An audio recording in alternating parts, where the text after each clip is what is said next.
বন্ধুরা, এই ভিডিওটা একটা আই ওপেনিং ভিডিও হতে চলেছে। অর্থাৎ এই ভিডিওর মধ্য দিয়ে অনেকের চোখ খুলে যেতে চলেছে। তাই এই ভিডিওটা ছাত্র, শিক্ষক, এমনকি আপামর জনসাধারণের জন্য। ভিডিওর বিষয়বস্তু কি না, ভিডিওর বিষয়বস্তু হচ্ছে আদৌ ভূত, প্রেত, প্রেতাত্মা বা জিনের অস্তিত্ব রয়েছে কিনা।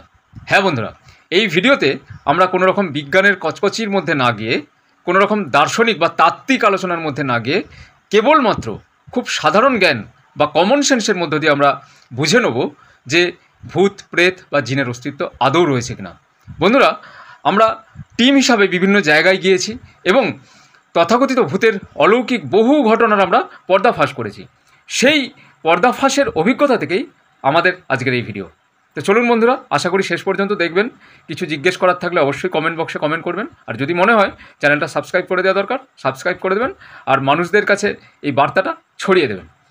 দেখুন বন্ধুরা, প্রথমেই যে কমন সেন্সের কথা আমরা বলবো, যদি ভূত, প্রেত বা জিন আদৌ থাকতো তাহলে কিন্তু আমাদের সিআইডি বা সিবিআইয়ের কোনো প্রয়োজন হতো না। অর্থাৎ এই যে ডিপার্টমেন্ট, এর কোনো আলাদাভাবে অস্তিত্বের প্রয়োজনই হতো না।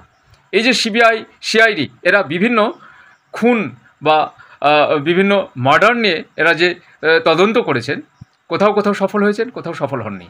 কিন্তু যদি এই ভূত, প্রেত বা জিনের অস্তিত্ব থাকতো, তারা কিন্তু ভূত, প্রেত বা জিন হওয়ার পরেই তারা তাদের আত্মীয় স্বজনকে বলে দিত কে বা কারা তাদের ওই অবস্থার জন্য দায়ী।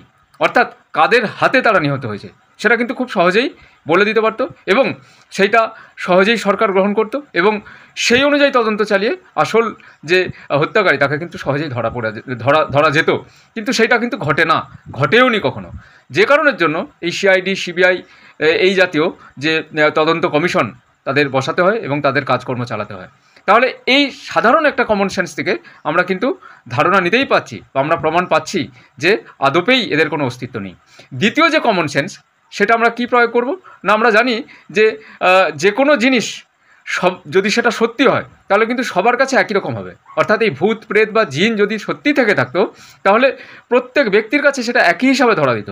কিন্তু বন্ধুরা দেখুন, প্রত্যেকে কিন্তু তাদের অভিজ্ঞতায় তাদের নিজের মনের মতো করে সেগুলো ব্যাখ্যা করে। প্রতিটার সঙ্গে প্রতিটার প্রায় মেলে না বললেই চলে। এবং সবথেকে যে বড় কথা, এটা যাচাই বাছাই করার কোনো সুযোগ নেই।